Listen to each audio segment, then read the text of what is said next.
Alejandro ahora nos va a hablar de... Bueno, amigos, queridos amigos, buenas tardes.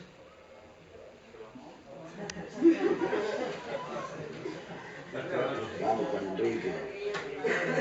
A ver. Ustedes están en penumbra, pues. ¿Está bien? Lo dicho, buenas tardes. Feliz de estar aquí con vosotros y de compartir un rato de discusiones y de problemas. Y estaba pensando, ahora cuando estaba leyendo a Javier, que tengo una sensación rara desde que me he incorporado al proyecto Podemos, y es que casi siempre resulta que en las reuniones y en los eventos soy el más viejo de todos. Y fíjense ustedes que uno que ha tenido cierto espíritu de Peter Pan, creo que eso es, de verdad, es una cura radical. Dicho eso, frente a la selva analítica que ha sintetizado Javier, yo voy a trabajar más como un paisajista. Voy a recrear algunos escenarios históricos para entender y dar a conocer digamos, la idea fuerte que quiero transmitir. Y la anticipo de momento.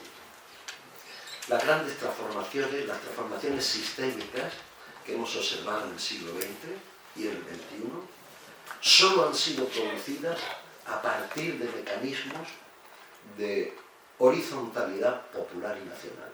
Esto que se llaman movimientos nacionales populares, o dicho de otro modo, los populismos.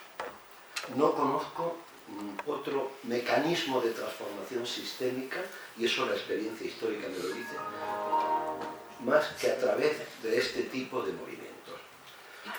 Dicho eso, efectivamente Javier ha sintetizado con mucha claridad la obra de Antonio Gramsci, fundador del Partido Comunista Italiano. Como él ha dicho, vivió 10 años en la cárcel.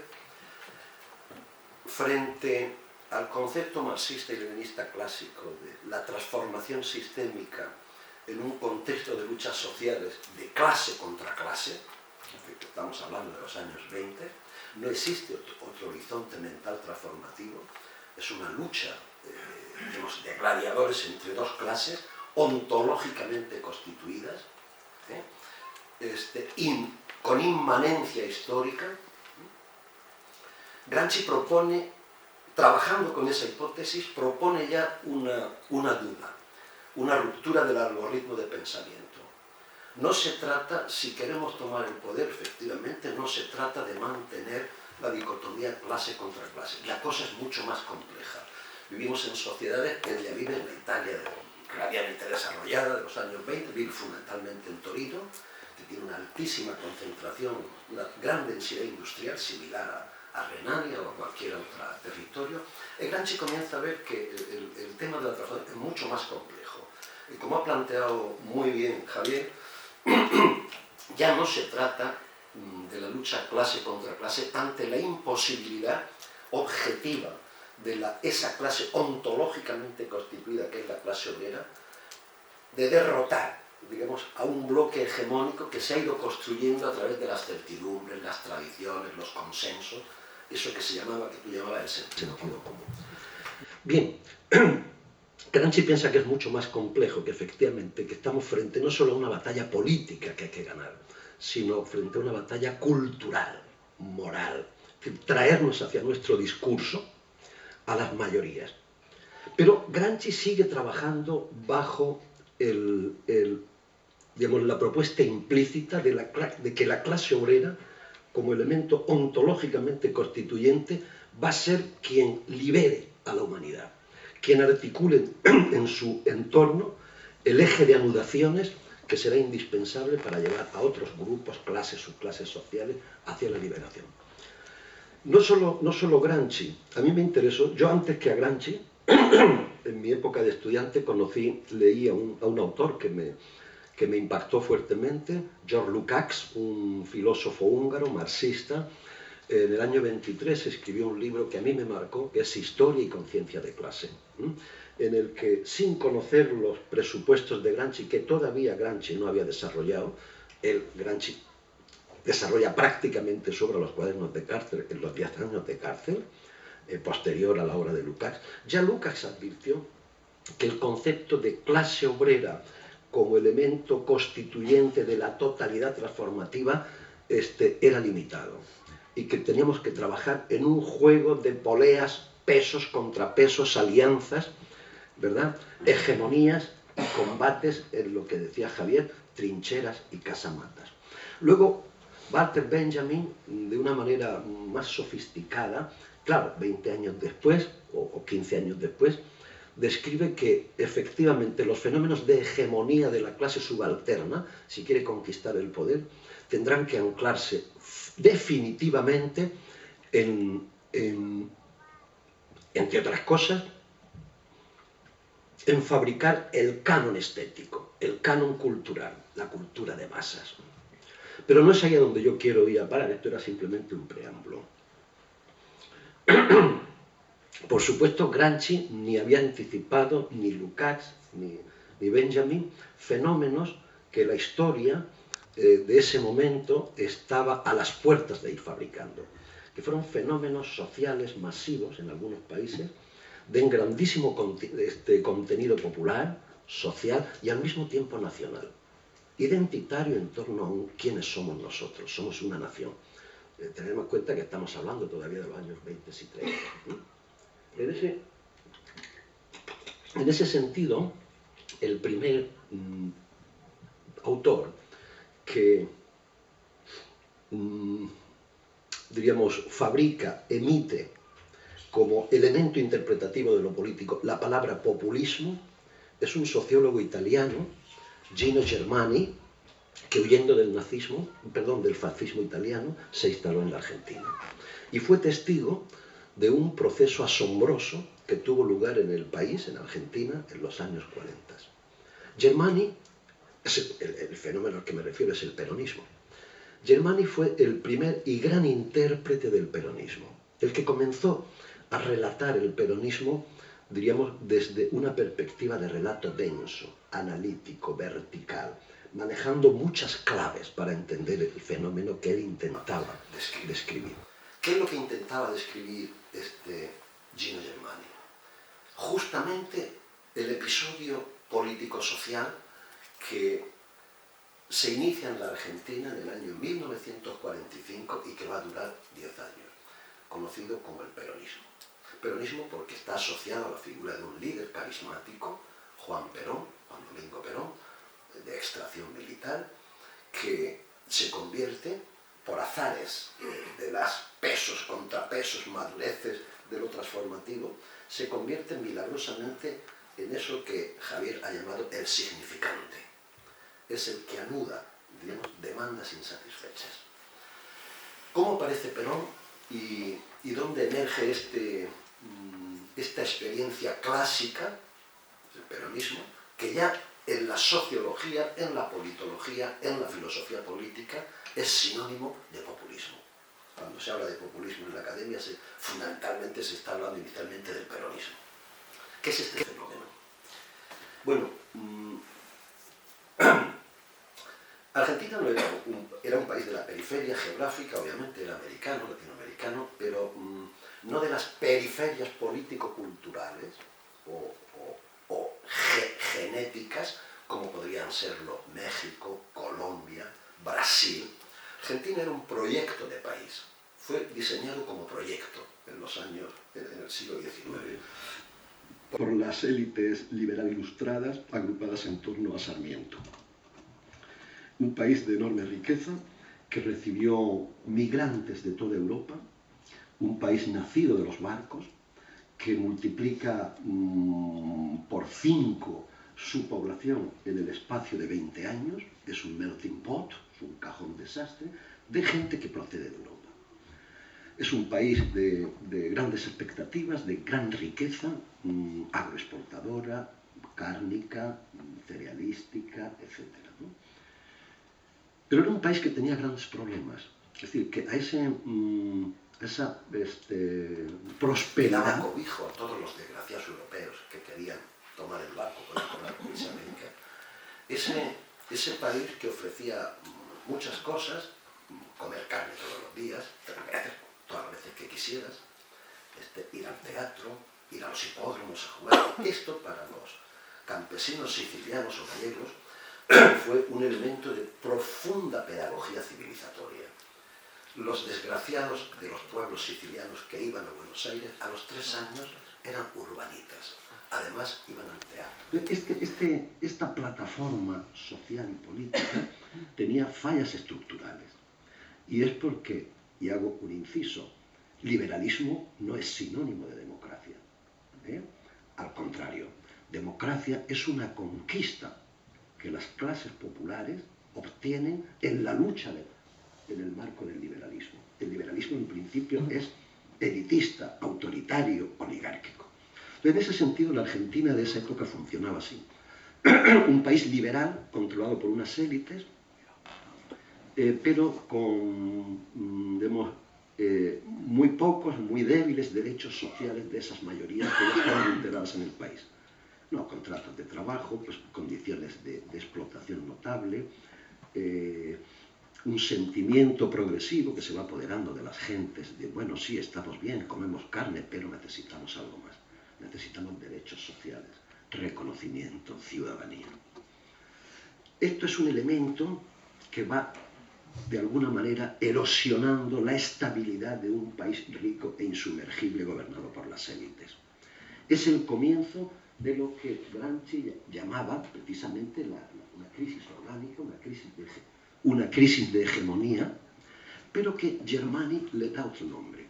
Lo que se empieza a producir en Argentina en los años 40 es una crisis de deferencia, de respeto, de obediencia, de admiración hacia las élites que gobiernan. Claro, en esos años en Argentina tiene lugar también otro hecho, y es que debido al colapso de las exportaciones de carne, debido al crack del 29, Argentina tiene que emprender un proceso interno rápido de industrialización nacional para sustituir importaciones. Claro, esto genera internamente otros movimientos demográficos migratorios de áreas pobres que llegan a las grandes ciudades y se instalan en condiciones calamitosas, en villas de emergencia, como se llaman al principio, que después se convierten en villas miseria. Quiere decir esto que en el año 44 estaban las condiciones dadas en el contexto social y político de la Argentina para que algo ocurriera. La crisis de deferencia había capilarizado los segmentos sociales más profundos del país, pero no había nada en el horizonte que diera sentido y dirección, digamos, a esa insurgencia civil callada y opaca. Hasta que efectivamente aparece un personaje, el coronel Perón, que se sitúa en el centro escénico y simbólico de todas las demandas insatisfechas. Perón, lo que él ha hablado, Javier, eso que él llamaba las cadenas equivalenciales, las cadenas de equivalencia, comienzan todas a unirse en torno a una figura. Una figura que es un nombre, obviamente, pero es un símbolo. No quiere decir que con esto hago otro inciso, que los movimientos nacional populares requieran inevitablemente de un líder carismático, aunque es un activo importantísimo para canalizar emociones y sentido de pertenencia. En este caso, efectivamente, paso muy rápidamente por los vericuetos concretos que llevaron a la construcción del fenómeno Perón y el fenómeno peronista. Con toda seguridad, lo que ocurrió en cierto momento no era lo que Perón esperaba. Al contrario, él lo sintió como un fracaso. La idea de Perón era organizar un país donde los obreros estén satisfechos, las gentes tengan techo y los burgueses estén contentos ofreciendo más dividendos y por lo tanto teniendo menos ganancias. Pero eso no ocurrió. La burguesía argentina se le retiró en bloque a Perón, con lo cual Perón quedó solo frente a quién, a la clase obrera, que había entendido que ese era su hombre. De modo que Perón, de pasar a ser un digamos, un proyector mussoliniano en el sentido de la comunidad organizada, aquí obreros, aquí burgueses, y yo el padre, el ministro El Cotarro, pasó inevitablemente a ser el estandarte de una clase social muy concreta, la clase obrera. Pero resulta además que no todos eran obreros los que votaban a Perón, que a Perón comenzó a votarlo gente que venía de todas las procedencias del subsuelo. El peronismo siempre tuvo una pasión democrática en el sentido de las urnas. Esto es un elemento constitutivo de los movimientos nacionales y populares que ustedes pueden ver en todos lados. La obsesión, la fascinación por la urna, por una urna plebiscitaria. Donde el pueblo plebiscite, diríamos, la dirección global del proceso, sin intermediaciones, sin matices. Los matices y las diversidades ideológicas están en el paquete propuesto, pero al paquete se le vota como soldados, ¿no? Ese siempre ha sido la obsesión por la urna, como un elemento de transformación. Claro, asumiendo los principios democráticos de un hombre y un voto. Os ahorro describiros qué fue el peronismo. El peronismo, en la memoria de los argentinos, ha quedado, como bien relató un historiador insigne del peronismo, Félix Luna, cuando Argentina era una fiesta. Argentina vivió, en la memoria del pueblo argentino quedó instalado los años de la felicidad, de la distribución, de la democratización del bienestar, de la cobertura social, ¿verdad? Del sentido popular de pertenencia a un grupo colectivo que da protección y significación a las vidas. Y esto los que seáis argentinos lo entenderéis, creo que más o menos meridianamente.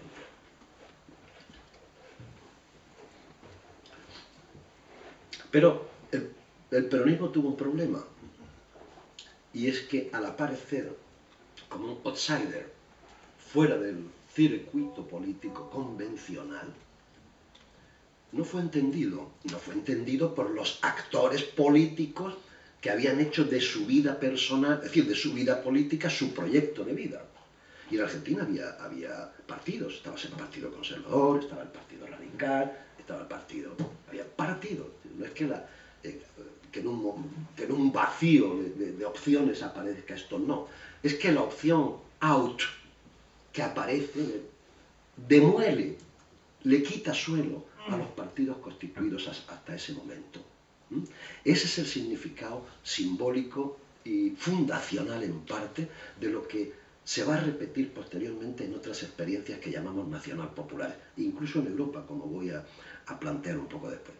Frente a esta irrupción de las masas en torno a un líder, quien se queda descolocado, naturalmente también es la izquierda local, socialistas, comunistas, aquí, no entienden el fenómeno del peronismo. Y como Perón es un fascista, Perón es un manipulador, Perón es un demagogo, pero el pueblo sí lo entendió, de modo que la izquierda se queda deshabitada. Los partidos clásicos de la izquierda se quedan con la dirección, pero sin las gentes.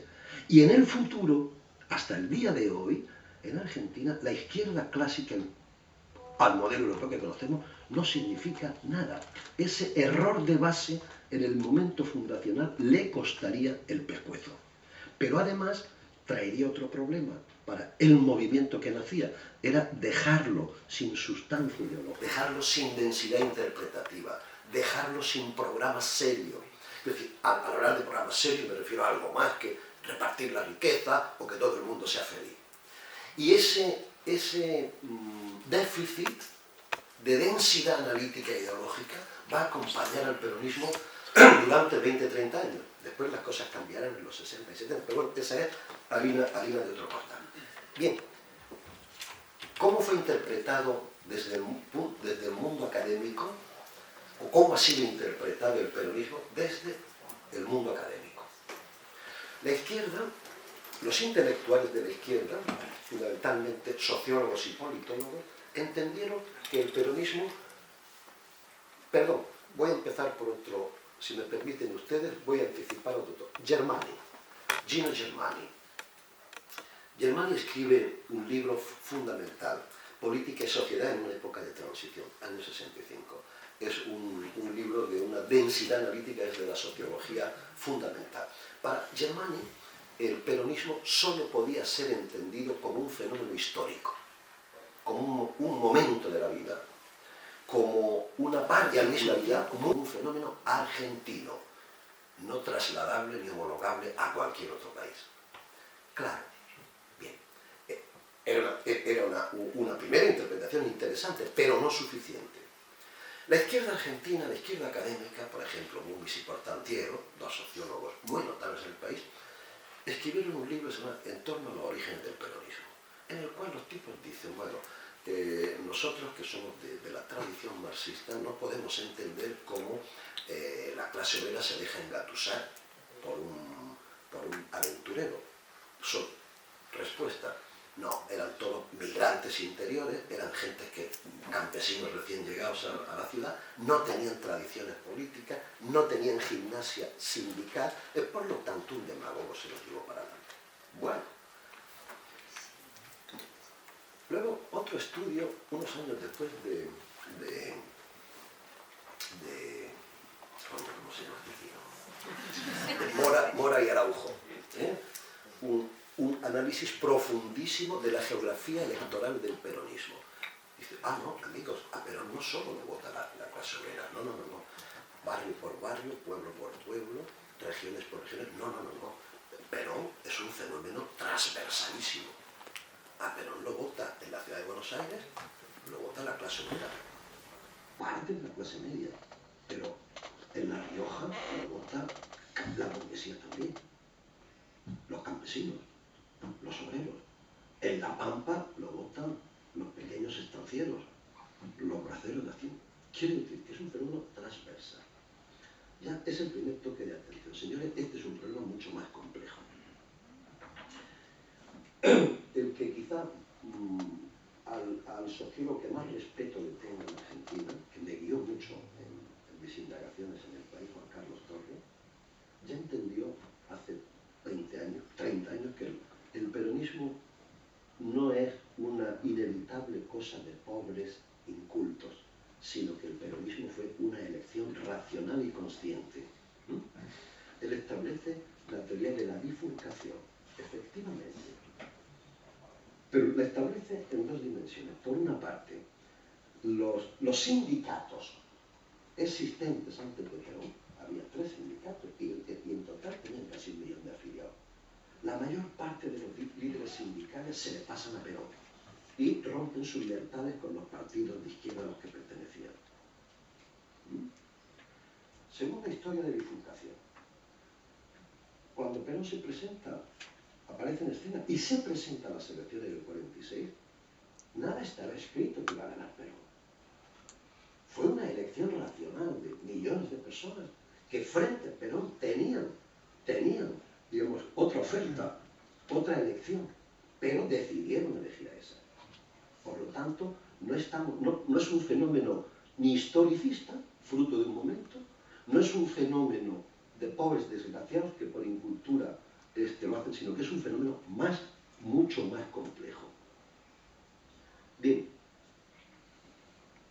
Laclau entendió perfectamente que, y de ahí de alguna manera, su tránsito hacia un piso más elevado de interpretación del fenómeno, Laclau saca el fenómeno del peronismo, lo saca del espacio, lo saca de la historia y lo saca de las interpretaciones marxistas que se habían fabricado hasta ese momento, para convertirlo en un fenómeno universal, en un referente universal, es decir, en una modalidad a través de la cual las sociedades deciden cambiar los sistemas que les vienen dados y asumen elecciones racionales. Y esto en sí mismo lleva en su interior un grandísimo juego de poleas, pesos, contrapesos, demandas múltiples, cadenas de equivalencia, oposiciones a las que hay que darles un sentido.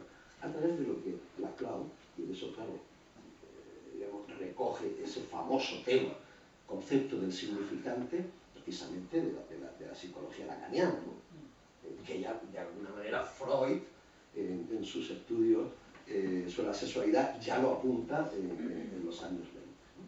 Bien, entonces, ¿qué pasa? Que ese tipo de mecanismos a través de los cuales un pueblo, rompiendo las normas clásicas heredadas de la ilustración política europea, ¿no?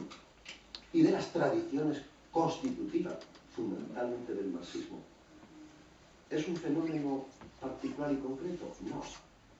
Porque además, lo que ocurrió en la Argentina con Perón se replica con otras modalidades, con otras variables, en sitios muy diversos del planeta.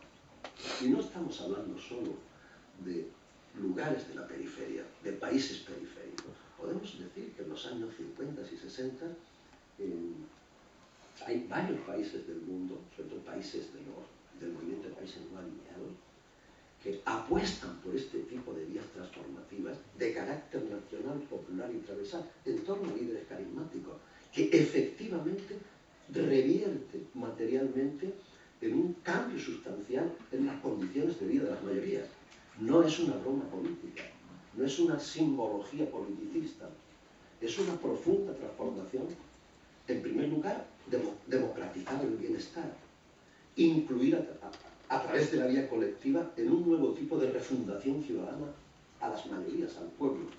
Estos fenómenos los encontramos, por ejemplo, ¿cómo podemos entender fenómenos en este tipo de países como Nasser en Egipto, Sukarno en Indonesia, Indira Gandhi, los Gandhi en la India, Vargas, Brasil,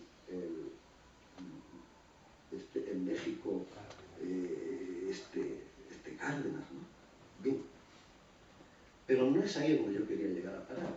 Quiero venirles a la centralidad ontológica de la cultura de la Ilustración, que es Europa, donde podemos observar que fenómenos de esa índole han sido propuestas políticas muy serias y en algunos casos exitosas políticamente.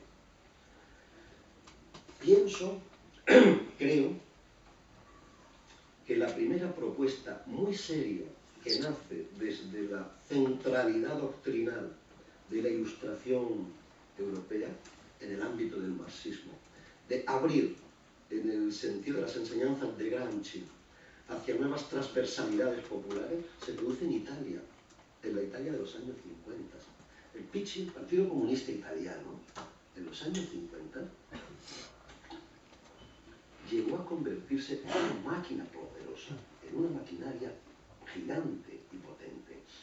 Pero tenía un problema.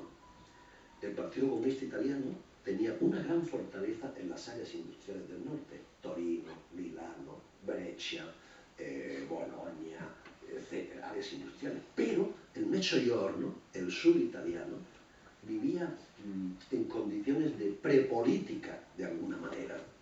Y frente al vacío de lo prepolítico, como ustedes saben, las comunidades agrícolas, rurales, habían fabricado formas legendarias de disciplinamiento social, la mafia, la camorra, la andrágueta, etc. Entonces, ¿cómo podemos entrar nosotros, los comunistas de Turín, cómo podemos entrar al Mezzogiorno? Togliatti, Palmiro Togliatti, probablemente el líder comunista más fino, el analista más perspicaz probablemente que ha habido en Europa de posguerra, Palmiro Togliatti, compañero de Gramsci, además de liceo, de Gilarsa y posteriormente en la Facultad de Derecho de Torino. Togliatti entendió que el Partido Comunista Italiano, si quería tener clientela en el Mezzogiorno, tenía que constituirse como el centro de todas las interferencias o inferencias comunales. Montar la casa del Partido Comunista en la aldea de la Catania tal, se convertía en una casa del pueblo en el sentido pleno y radical. Allí había cine, allí había literatura, allí había conferencias, allí había botiquín de urgencia, allí había un maestro siempre disponible para los niños que no podían ir a la escuela, allí se hacían las reuniones de la comunidad, allí se hablaba de todo. Gracias a esa aplicación in facto de lo que Gramsci había propuesto como la conquista hegemónica, la construcción de un nuevo bloque hegemónico, el Partido Comunista Italiano llegó incluso, claro, a ganar la alcaldía de Nápoles a principios de los 80. Otra historia, mis queridos amigos, es qué ocurrió para que un partido que llegó a tener el 35% de los votos y con unas condiciones objetivas de aliados, perdón, espera, bueno, acabo, ¿me dais 5 minutos? ¿Me acabo? Sí. Esa es otra historia del fracaso del Partido Comunista para ocupar el poder central de Italia. Pero esa es otra historia que si queréis la hablamos en el coloquio. Bien, quiero referirme con mucha urgencia, obviamente, a dos experiencias centrales de lo que yo considero movimientos nacional populares en Europa. Una ocurre en Francia, la Francia de Charles de Gaulle. De Gaulle, el general de Gaulle, se convierte en presidente francés de 1958 a 1968. De Gaulle, elemento simbólico por excelencia, hace saltar por los aires las viejas nomenclaturas políticas. Partido Comunista, Partido Socialista, Partido Republicano. A tomar viento. A partir de ese momento, De Gaulle se convierte en el referente por antonomasia de la vida política del país. ¿Hay transformaciones en Francia? Por supuesto, por supuesto. De Gaulle convierte a Francia en una potencia. Primero una potencia militar, la Front de Frappe. Pero por otra parte, en el periodo de De Gaulle, el Estado, digamos, se hace cargo del 60% del Producto Nacional Bruto francés. En el año 65 era facturado por las fábricas, talleres, laboratorios estatales. Todo esto se ha achicado después. Quiero decir con eso, y en Francia todo cambió en la política con De Gaulle. Y ese cambio duró 40 años. Hasta hace 10 años. Todavía el último expresidente, Jacques Chirac, era del RPR, del Rassemblement pour la République. Bien. Y acabo con otro país, no me digan ustedes que está descentrado, Inglaterra. En Inglaterra hay dos momentos, a mi juicio, claves. El primer momento grandioso y fascinante de Inglaterra tiene lugar en 1945. Después de la Segunda Guerra Mundial, la clase obrera, el pueblo británico, ha apechugado tanto, ha sufrido tanto, ha puesto tanto muerto, ¿verdad?, en el asador, que cuando se acaba la guerra ya no es sostenible una sociedad hiperclasista como era la inglesa. Y en 1945 una oleada gigantesca de fragor, de unidad popular, hace que en Inglaterra se empiece a nacionalizarlo todo. Ferrocarriles, energía, salud, agua, y ocurre lo mismo que en Francia. Y fíjense ustedes en la historia, no tenemos tiempo, pero en Inglaterra ese proceso nacional popular que viene como consecuencia, si somos los que hemos ganado la guerra, el pueblo, nosotros tenemos el derecho y el poder de ganar la paz y hacer un mundo a nuestra medida. Y fíjense ustedes que todo ese movimiento en Inglaterra en el 45 tiene lugar en torno a una figura que nadie conoce. El simbolismo carismático del líder en este caso es nulo, el mayor Attlee. ¿Quién se acuerda del mayor Attlee? Que fue el premier, laborista, del año 45. Nadie. Pero todos se acuerdan de esa oleada de emoción popular transformativa que hizo o sí que la gran oligarquía inglesa se pusiera de rodillas. Todo esto acaba, y con esto voy a acabar, en otro episodio, a mi juicio brutal, también que me recuerda en parte, desde el punto de vista del análisis sociológico, politológico y filosófico, de lo que yo llamaría regímenes nacional populares, que es precisamente el desmontaje en Inglaterra, 40 años después, de aquello que las emociones populares habían conquistado en el 45. Me refiero a Thatcher. Margaret Thatcher,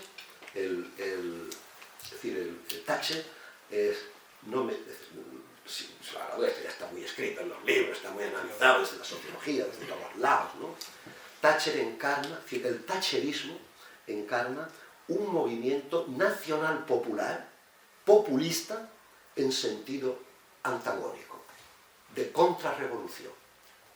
En este momento, en este caso, ese significante del que hablaba Javier no es tanto la Thatcher como persona, sino como un elemento simbólico que comienza a capilarizar y a parasitar las emociones del pueblo británico. Es hacernos ricos. También se había producido, si De Gaulle es fruto de la gran catástrofe militar que sufre Francia, primero en la Segunda Guerra, después en Dien Bien Phu, en el año 54, después el conflicto argelino. Es decir, ante esa crisis brutal del sistema, De Gaulle aparece. Claro, tiene que ser nacionalista y fabricar la force de frappe. El caso británico viene por otra historia. La crisis económica que ocurrió en Gran Bretaña a partir del 73, la guerra de Yom Kippur, ¿no? El gastamiento de los precios del petróleo fue brutal, ¿no? Las industrias estatalizadas, los sectores estatalizados, ¿verdad?, fueron los primeros en ser golpeados. Por lo tanto, la clase obrera responde. Inglaterra entra durante 5 años en un sistema de conflicto social, ¿no?, de reivindicaciones, sindicatos, mineros, etcétera, etcétera.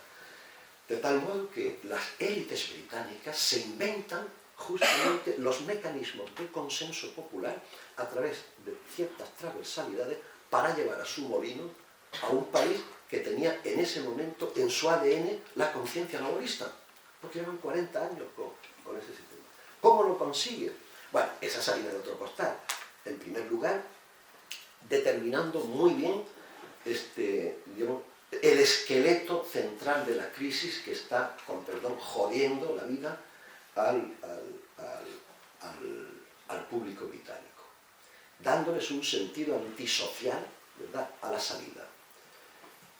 Los mineros que nos están causando problemas y cortes de carretera, cerramos las vías.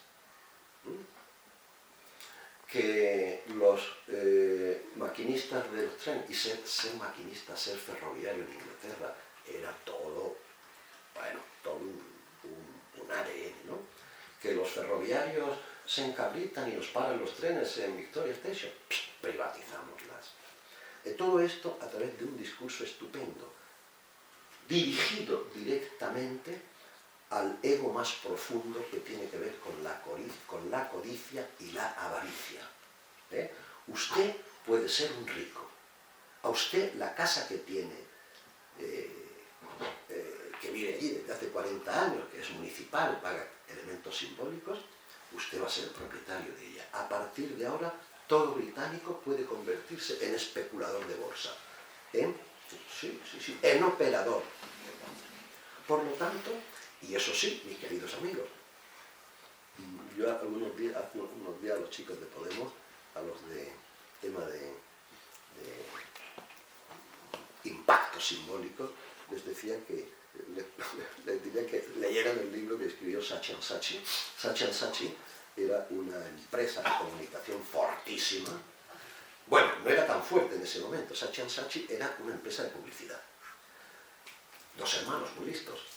Y los Tories británicos y Thatcher, estos tipos les presentaron unos bocetos de lo que voy a ser la campaña electoral del 78. Estos tipos, Saatchi les hizo la campaña electoral. Brutal, mis queridos amigos. Una inteligencia comunicativa fuera de toda duda. De tal modo que a partir de elementos simbólicos de alto impacto, con imágenes, con eslóganes, consiguieron en 2 meses cambiar, digamos, la emocionalidad política del pueblo británico. Claro está que después vinieron muchas cosas, la guerra de las Malvinas, el principio Thatcher lo sacó con mayoría absoluta.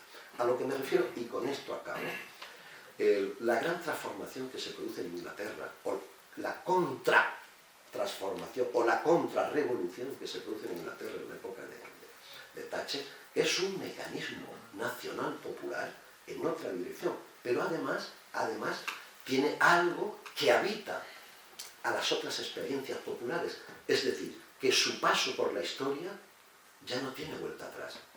Quiero decir, que refundan las vías por las que va a discurrir la política del futuro. De hecho, si no, ¿cómo entenderíamos la tercera vía de Tony Blair?